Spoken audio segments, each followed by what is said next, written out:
მოგესალმებით, დიდი მადლობა მოგზაურობისთვის და ყურადღებისთვის, რომელსაც იჩენთ ოპოზიციური გაერთიანების, პროდასავლური ოპოზიციის მიმართ.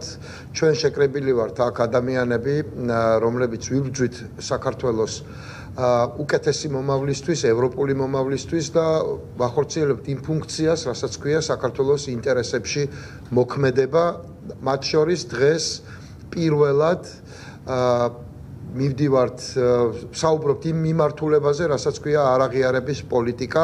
არაღიარების პოლიტიკა ჩვენი ტერიტორიული მთლიანობის დამრღვევი რუსეთის მიერ მითვისებული ტერიტორიების მიმართულებით. ქართულმა ოპოზიციამ, პროდასავლურმა ოპოზიციამ, 4-ვე პარტიამ, მე-4 აქ არ არის წარმოდგენილი, ჩვენი ხელმოწერით გავაგზავნეთ მიმართვა სირიის ახალ ხელისუფლებას, რომელიც მიუხედავად რუსეთის წინააღმდეგობისა დღეს სათავეში უდგა საკუთარ ქვეყანას და ასადი მოგეხსენებათ რომ დაემხო კაცთ მოძულე რეჟიმი ასადის დაემხო და სირია დღეს ნელ-ნელა დგება ფეხზე. როგორც იცით 2018 წელს სირიამ აღიარა აფხაზეთის დამოუკიდებლობა და საქართველოს ხელისუფლება იმ ვითარებაში, როდესაც ასადის კაციჭამია რეჟიმი წასულია, რუსული რეჟიმი წასულია და არის ახალი ხელისუფლება და იმის ნაცვლად რომ მიმართოს ამ ახალ ხელისუფლებას აფხაზეთის დამოუკიდებლობის აღიარების უკან წაღების მოთხოვნით სრული დუმილის რეჟიმში იმყოფება ამ მიმართულებით. ამიტომ ჩვენ პროდასავლური ოპოზიცია, რომელიც რეალურად არჩევნების შედეგად უნდა მოსულიყავით კოალიციურ ხელისუფლებაში, მაგრამ ხელისუფლება მიიტაცა ქართულმა ოცნებამ, მიუხედავად ამისა ჩვენ ვახორციელებთ ჩვენს პატრიოტულ ვალს, ჩვენი სამშობლოს ინტერესებში მოქმედებთ და სირიის ხელისუფლებას, ახალ ხელისუფლებას მივმართეთ თხოვნით და მოთხოვნითაც რომ უკან წაიღოს აფხაზეთის აღიარება. ჩვენ მიგვაჩნია, რომ ამაზე მნიშვნელოვანი ფუნქცია დღეს საქართველოს ხელისუფლებას არ უნდა ჰქონდეს,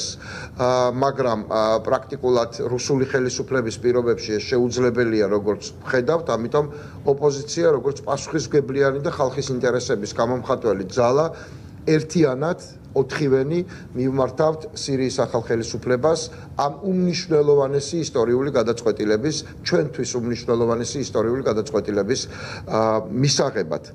აქვე მინდა ვთქვა აუცილებლად, რომ ჩვენი ერთობა უკვე ძალიან ბევრ ვითარებაში ამტკიცებს ჩვენს დიდ ძალას და მე მინდა აუცილებლად გავიხსენო ამ თვალსაზრისით სტრასბურგში მიღწეული წარმატება, ჩვენ შორის ჩვენი ყველა კოალიციის წარმომადგენელი პროდასავლურის იქ იმყოფებოდა, ჩვენ შორის ეხლა აქ ვინც ვთქვათ პერსონალურად იქ იყო თინარისთვისაც მინდა დიდი მადლობა გადაუხადო მას შესრულებული სამუშაოსთვის, რომელიც რეალურად დამთავრდა იმით, რომ ქართულ ოცნებას დაევალა პირდაპირ მნიშვნელობით უმას უნდა რომ ევროსაბჭოს წევრი დარჩეს, აპრილამდე მიიღოს გადაწყვეტილება ხელახალი არჩევნების და პოლიტიკური პატიმრების გათავისუფლების შესახებ.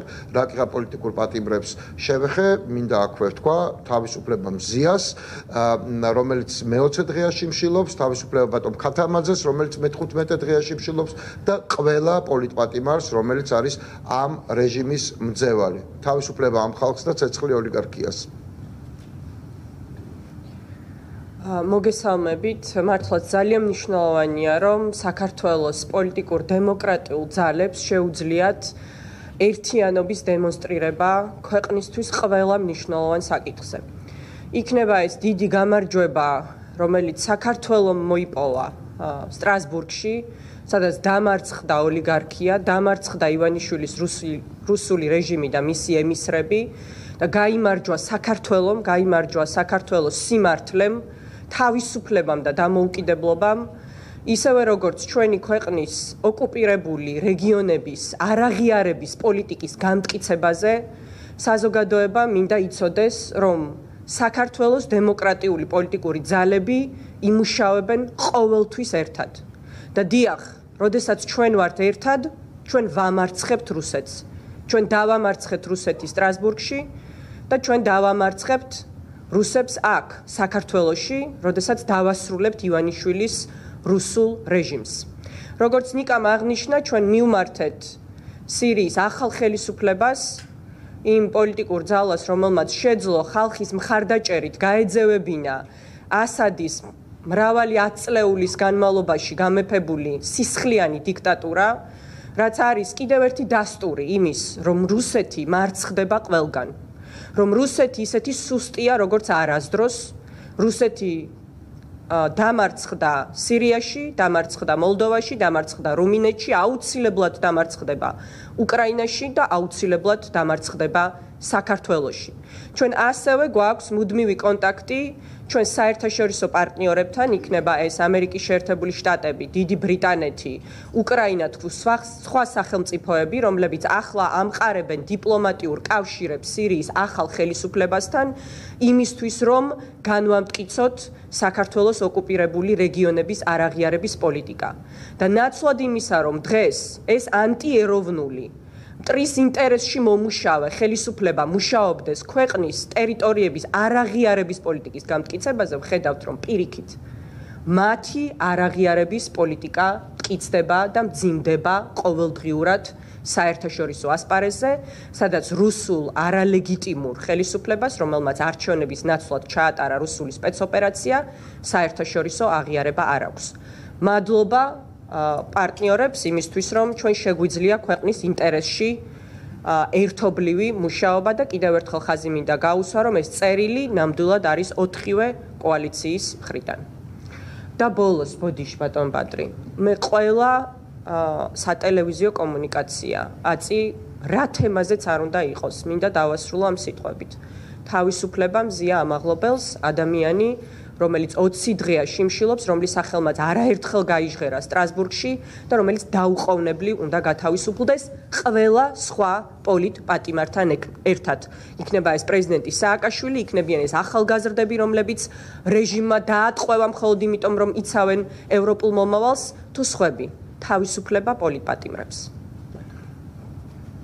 მე დავიწყებ ამ მოწოდებით თავისუფლება მზია ამაღლობელს. მისი სიცოცხლე არის საფრთხეში, თავისუფლება ყველა პოლიტპატიმარს. რა თქმა უნდა, ეს არის ძალიან მნიშვნელოვანი ნაბიჯი, რომელიც ჩვენ გადავდგით ერთად, ჩვენ გამოვიყენეთ ის შესაძლებლობა, რომელიც გაიხსნა ახლა სირიაში, იმის შემდგომ, რაც დიქტატორი ასადი გაიქცა სირიიდან, დაემხო მისი რეჟიმი და ჩვენი ევროპელი მეგობრების მეშვეობით ეს კომუნიკაცია დავამყარეთ და შესაბამისად მივაწოდეთ 4-ვე კოალიციური ცენტრის მიერ ხელმოწერილი მოთხოვნა იმას დაკავშირებით უკან იქნეს გათხოვილი სირიის მიერ სამხრეთ ოსეთის და აფხაზეთის აღიარება. ეს ძალიან მნიშვნელოვანი ნაბიჯია იმ მოცემულობაში, როდესაც ჩვენ ხედავთ, რომ რუსეთი ოკუპირებულ ტერიტორიაზე აგრძელებს თავის იმპერიალისტური პოლიტიკის გატარებას, ჩვენ ნახეთ, რომ ამას წინააღმდგა აფხაზეთის საზოგადოების ნაწილი უკვე და ჩვენ უნდა მათ ასევე მივმართოთ, რომ ეს ნაბიჯი, რომელიც ჩვენ ახლა გადავდგით იმისათვის, რომ უკან იქნეს გათხოვილი აღიარება სირიის ახალი ხელისუფლების მიერ, ეს არის ჩვენი გზავნილი, ჩვენი აფხაზი და ოსი ძმების და დების მიმართ, რომ ჩვენ ერთად უნდა შევიდეთ ევროკავშირში, სადაც არის მშვიდობა, სადაც არის კეთილდღეობა და უნდა დასრულდეს აფხაზეთის და სამხრეთ ოსეთის ოკუპაცია რუსეთის მიერ. და ამ გზაზე ერთ-ერთი მნიშვნელოვანი ნაბიჯი არის სირიის მიერ გამოთხოვა უკან აღიარების აფხაზეთის და სამხრეთ ოსეთის. დიდი მადლობა. დიდი მადლობა. მე აქვე საბოლოოდ ვიტყვი, რომ რეალურად იდეის ავტორი არის პარტია დროას ერთ-ერთი ლიდერი გიგა ლემონჯავა. მადლობა მას ამისთვის, მაგრამ იმუშავა ყველამ, ვინც საგარეო და გია ბარამინძეც, როგორც მახსენებს თინა, ყველა საგარეო, ასე ვთქვათ, მდივანმა იმუშავა ამაზე. თავდაუზოგავად, დიდი მადლობა მათ, ჩვენი მეგობრები ჩვენთან ერთად არიან და გვეხმარება ყველა დიდი სახელმწიფოს, ჩვენი მეგობარი სახელმწიფოს ელჩი სირიაში, რომ ჩვენ ბოლომდე, ასე ვთქვათ, შევძლოთ ამ მიმართულებით მუშაობა. შესაძლოა შედგეს ჩვენი ვიზიტი დამასკოში, დიდი სიამოვნებით. სხვათა შორის, ნებისმიერ შემთხვევაში, ჩვენ სირიის ახალი ხელისუფლებისგან ველით და დარწმუნებული ვართ, რომ მივიღებთ სწორ გადაწყვეტილებას, რომელიც ქართული დემოკრატიისთვის და ისტორიულად საქართველოსთვის ძალიან მნიშვნელოვანია. დიდი მადლობა ყურადღებისთვის.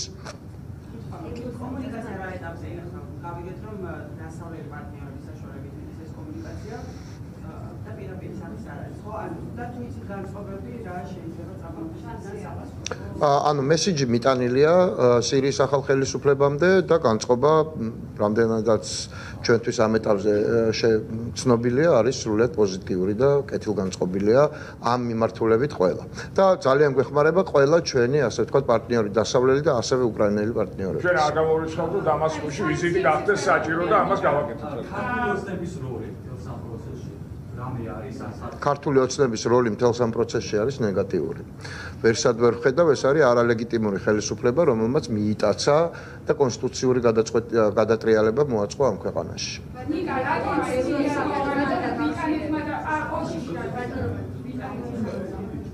თუ კითხვები არ არის და